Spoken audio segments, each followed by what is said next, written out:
Good afternoon. Just following up on that little video I did the other day about how the new bat laws are going to change what we do as a business, the new bat specifications. Basically what it is, those edges there, that's 40mm. From the bottom of the profile of the face to the top of the spine is 67mm.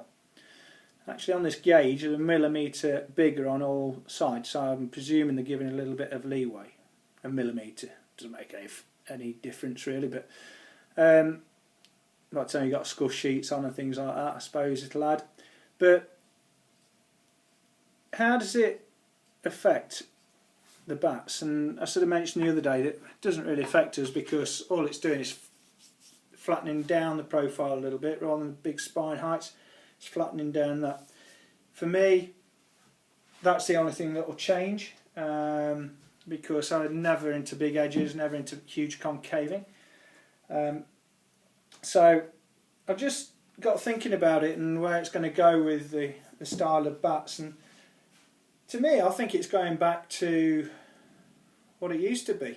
You know, just more traditional bats, fuller profiles. And all that will happen with these companies that still want to dry willow out to within an inch of its life, they'll just have bats to its maximum capacity without any concaving in. So a very traditional shape, but up to basically fill that up. But they'll still break because they've been dried out to get all the moisture out of them. So for the proper bats that you want to be using that will have a chance of lasting rather than snapping every 5 minutes, what's going to happen? So our Gold Sovereign profile was always a very pronounced spine. Well, this is one I made for a good local cricketer, Josh Breer, plays at the local club Spondon, and it's the same profile as we've always had really, except the spine has been lowered to cater for the new bat laws. What's that meant? Well, it's meant two things. Firstly, it allows more wood to be kept in here, up in the spine, top of the spine around the shoulders, which gives strength and power, so you've got a lot of depth there. And secondly, it's not so much profile, concaving in the profile. So if we look there, so we go up to reach the height of the bat, that concaving is quite minimal. Very minimal. And edge size is not far off that 40mm really. So that's all the change is really. Even I made one up here that I put a toe guard on this one just because we've got some toe guards for people who insist on them.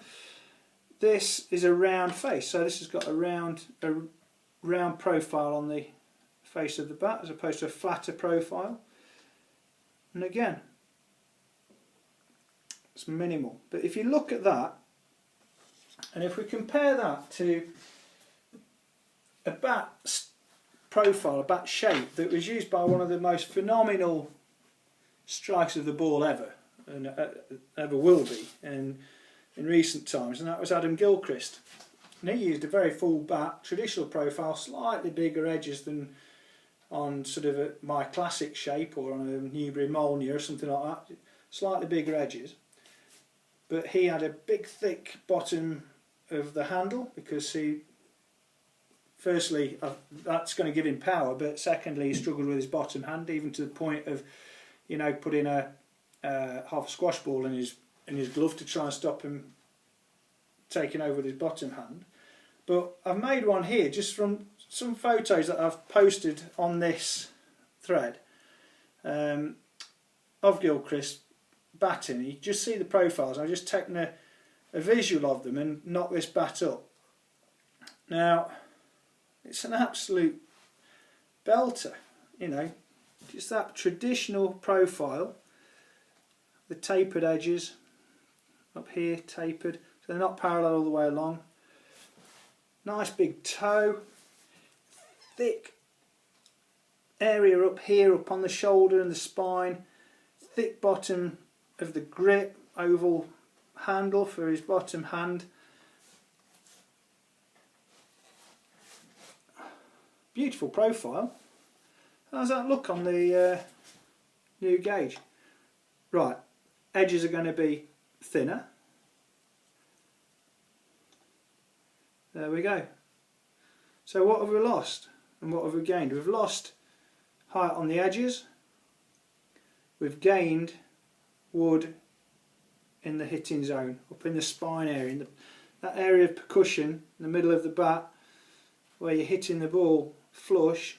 That's where you've gained it. So it swings and roundabouts, but I honestly think that will come back into vogue, and it just picks up so beautiful. In fact, I'm that impressed with it, although it's very similar to sort of the classic design. I've decided this is going to be one of the Rangers next year, just because it is such a beautiful shape and just picks up so well and pings beautifully. So I just think this is where it's going to go, guys, and it just shows that, again, the traditional, you know, nice thicker spine height around the bottom of the handle. It's power and strength, but isn't that beautiful? And that's going back to old school bats with the new bat profiles that we've got to stick with. 67mm spines, 40mm edges. Edges are irrelevant. I've always said that. It's the hitting zone. You want a big middle from there, as much wood in that middle as possible. So that's that area. Okay. Hope that makes sense, guys. You want a last look at that?